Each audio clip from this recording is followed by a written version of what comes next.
you got your daily, weekly, or whatever entertainment there. So here we are, the last regular. Okay, all right. That was breaking news that America's team is full of shit. So we'll get to that later. So this is our last regular season game, or whatever you want to call it. So Voldemort this week, he took care of business, and he just totally slaughtered Roger Goodell, 135.7 to 81.7. Experience lost their second game of the year to America's team. Breaking news. So America's team actually pulled their running back out of the game. Now, that I get the whole strategy of like, oh, well, I don't want negative points and blah, blah, blah. And you know what? It doesn't really matter to Cody. But, you know, he could actually argue that you should start a full roster because, I mean, he could get those negative points, and then therefore Cody would win. There's also some sort of loophole in the system that allows this. You can't start. You have to play your players unless they're on a bye, or whatever it is. I forget what it was. But anyways, sorry, I lost my train of thought. This whole situation is kind of crazy. Cody could argue that point, and then a team could also decide, you know what, I'm really between this 1 and 4 draft pick and 5 and 9 draft pick, or whatever it is. And if they decide, you know what, I've already won this game, I don't want any more points because points for actually do matter in a tiebreak, that actually also causes a problem. Now, I don't know if there's a way to actually solve anybody actually doing that. I just personally think that, you know, that some sort of lock has to happen at some point. I don't know. Because either side really has an argument. Strategy.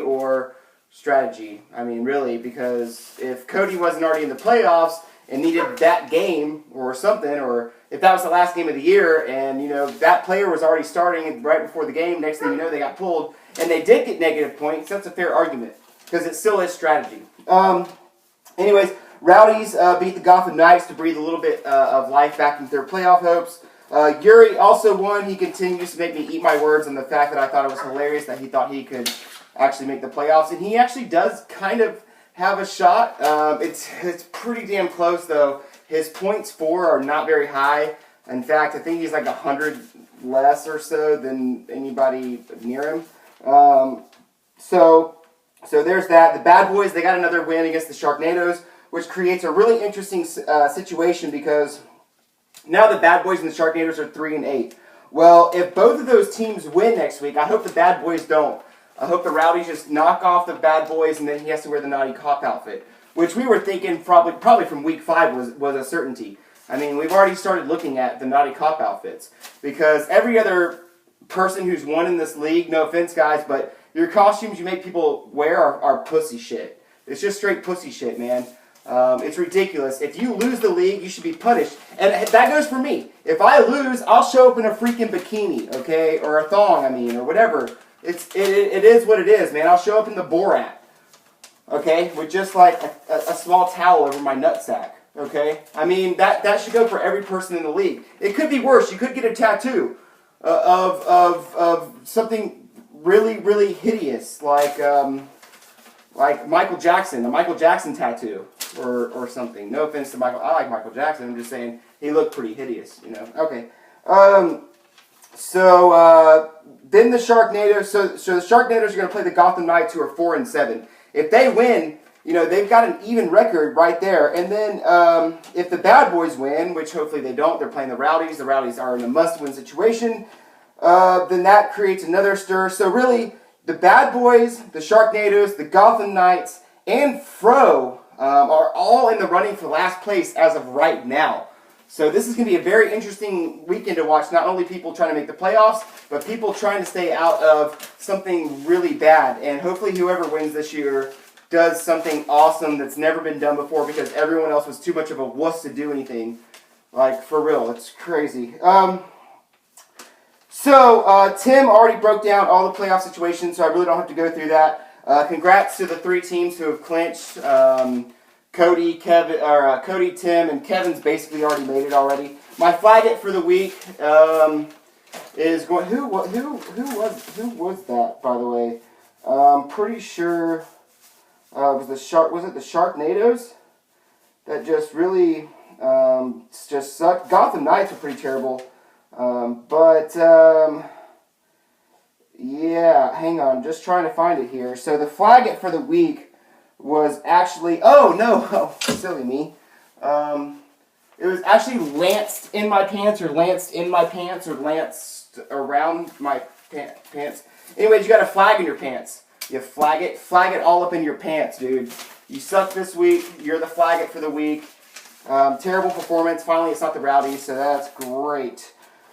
So next week you have Lance in the pants, Lance around my pants, Lance in my pants, I don't know, versus Voldemort. I think Voldemort's going to get another win. Gotham Knights versus the Sharknadoes. For the sake of making things interesting, let's have the Sharknadoes win that one. Isotopes versus America's team. I think Isotopes are going to go to 9-3 for the year, especially if Aaron Rodgers just goes off against the Eagles, which would be awesome. So I'm really pulling for that, actually. So it's a pretty good record, and they're really going to hope to face off against the Experience in the Super Bowl. Yuri versus Fro. I think Fro's going to sneak one by here, which would really help the Rowdies as well. So would Goodell versus Experience. Experience is just going to train roll, just straight curb stomp Roger Goodell, and then stick a giant pink dildo right up his asshole with no lube. And then Rowdies versus Bad Boys. Rowdies are gonna win another must-win to get into the playoffs, and then probably get slaughtered by the Experience. So, anyways, guys, that's it. I'm that guy that you love, but you hate, but you love him, but you hate him, but then you love him, and you drink like 4 whiskeys and 3 margaritas and 2 sakis and a shot of Everclear. Next thing you know, you're texting him, just wanting to come over and snuggle for a little bit and getting a snuggie together and just Netflix and chill. Yeah, you know who you are. Alright, guys. Holla, holla, holla, for dollar, dollar, dollar. Ugh. It's time for the Experience to give over Zeke to somebody, and that should be me. So, to the Experience, let's just make it happen. I already sent you my trade offer. We just gotta wait. Alright, later.